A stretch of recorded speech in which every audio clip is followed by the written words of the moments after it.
A new survey shows a growing number of Canadians are struggling with their finances.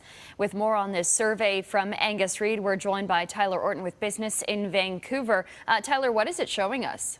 Well, it's showing that Canadians are actually quite concerned about the future of poverty here in Canada. More than half of them say that poverty is actually on the rise, which is actually a change of the pace compared with previous decades. If we break down the numbers even further, it says that about 31% of us are very stressed about money, and we even have troubles with paying for groceries, getting the quality stuff as opposed to just the cheapest stuff on the shelves.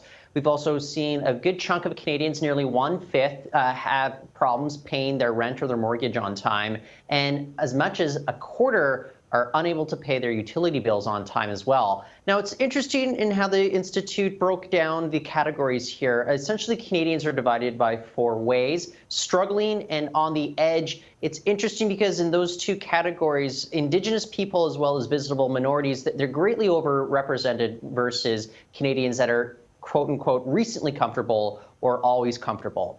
The question is, going forward, what does this mean for the future of Canadians? Well, according to the survey, it says that 43% believe that their children are going to be worse off than themselves. So it is still concerning about our perceptions here about poverty here in Canada. All right, yeah, definitely is. And also some interesting developments on Canadian retaliatory tariffs. I understand the U.S. is complaining, calling them unjust.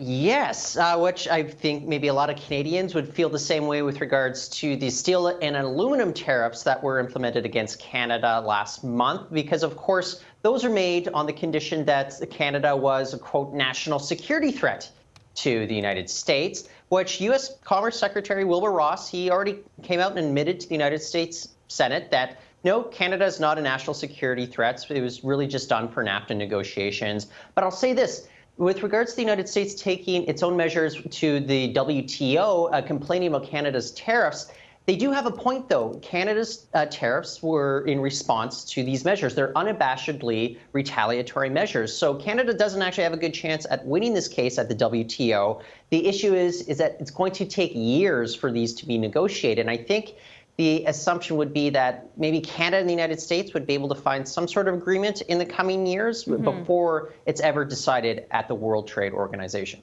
All right, let's hope so. Tyler Orton with Business in Vancouver joining us this morning. Thanks, Tyler. Thank you, Sonia.